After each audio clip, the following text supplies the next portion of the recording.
2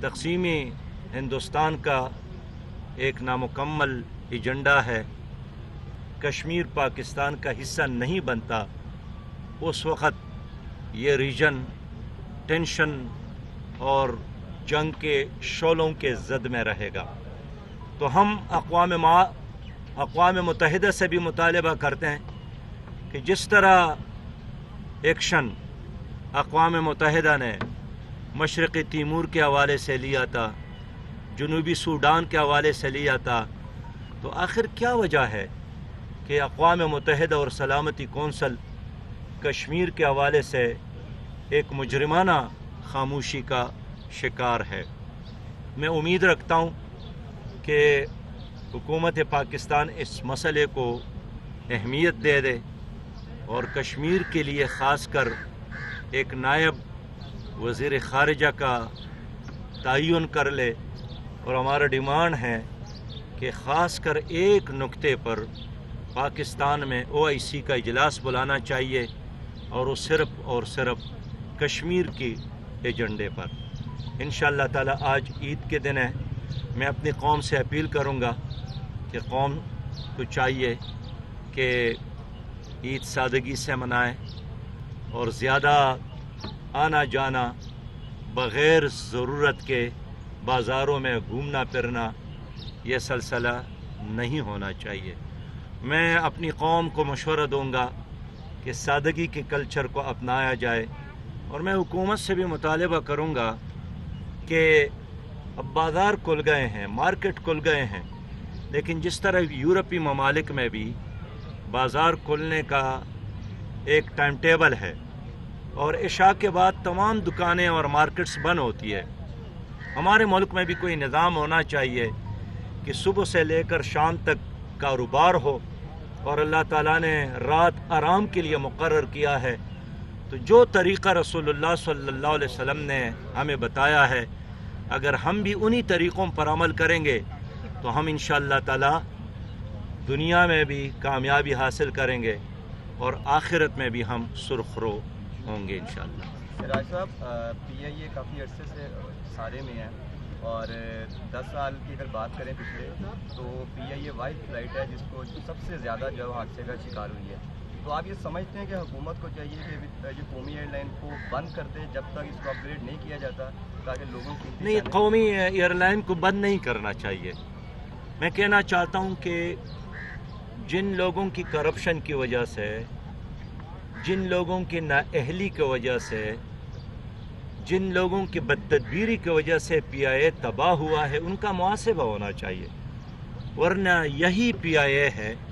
یہ دنیا میں ایک ماڈل اور ایک نمونہ تھا، اور ہماری اس PIA کے عملے نے دنیا کے کئی ایئر لائن کو چلنا سکھایا ہے، ٹریننگ دی ہے۔ اب وہاں انہوں نے تو ترقی کی، اور جو اپنا ادارہ PIA تھا وہ ناکامی سے دوچار ہے، تو آپ کس ادارے کو بند کریں گے؟ آپ پھر ریلوے کو ختم کریں گے، آپ PIA کو بند کریں گے، آپ اسٹیل مل کو ختم کریں گے۔ میں سمجھتا ہوں کہ اداروں کو بند کرنے کی بجائے جو نااہل لوگ ہیں اس کا محاسبہ ضروری ہے، اور جو کرپشن ہے اس کا راستہ بند ہونا چاہیے۔ سراج صاحب، آپ نے کہا مارکیٹوں کے اوقات کار حکومت کو اب طے کرنی چاہیے۔ اوقات کار تو عدالت طے کر رہی ہے، حکومت کیا آپ سمجھتے کہ اس کے اختیار میں ہے کہ یہ اوقات کار بھی طے کرے، SOPs کے اوپر بھی عمل درآمد کروائے؟ دیکھیں، اس وقت تو تمام اہم اور بڑے فیصلے یا عدالتوں میں ہو رہے ہیں یا اسٹیبلشمنٹ اس میں رول ادا کر رہے ہیں۔ آپ نے دیکھا کہ پلوامہ پہ حملہ ہوا اور پھر پاکستان پر بھی حملہ ہوا، اس وقت بھی سیاسی حکومت نے کوئی اجلاس نہیں بلایا، سیاسی جماعتوں کے سربراہان کو اسٹیبلشمنٹ نے بلایا۔ اب دیکھیں، کرونا وائرس کی اس وبا میں ایک بار بھی حکومت نے اپوزیشن کو نہیں بلایا اور شریک مشورہ نہیں کیا، تو چونکہ حکومت اس وقت ہے بھی اور نہیں بھی ہے، تو اس لیے فیصلے عدالتوں میں ہو رہے ہیں اور لوگ عدالت کی طرف دیکھ رہے ہیں، اور ہر مسئلے میں لوگ اسٹیبلشمنٹ اور یا عدالت سے ایکشن لینے کا مطالبہ کر رہے ہیں. آپ کو علم ہے کہ تاجروں نے بھی آرمی چیف کو خط لکھا تھا. کیا یہ ایک سیاسی حکومت کے منہ پر تمانچہ نہیں تھا؟ لیکن اس کے باوجود بھی ہماری حکومت اسی طرح سو رہی ہے اور ٹس سے مس نہیں ہو رہی ہے. تو یہی وجہ ہے کہ سارے ایس او پیز اب عدالتیں طے کر رہی ہے کہ حکومت اپنی ذمہ داریاں ادا نہیں کر رہی ہے. سراج صاحب یہ بتائے گا کہ جو چاند کے معاملے پر فواد چودھری صاحب اور مفتی منیب الرحمان صاحب کے درمیان ہوا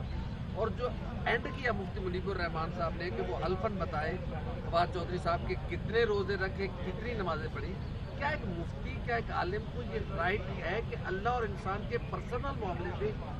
سر ایک اسی کا فردر سوال یہ ہے کہ رات 11:30 اسی کا فردر ہے, رات 11:30 بجے اعلان کیا گیا. کیا یہ شریعت صحیح ہے؟ کیونکہ آدھے گھنٹے سے زیادہ چاند نہیں ہوتا. 10:30 دیکھیں, ایک تو میں یہ بتا دوں نا کہ چاند پہلی بار نہیں نمودار ہوا ہے.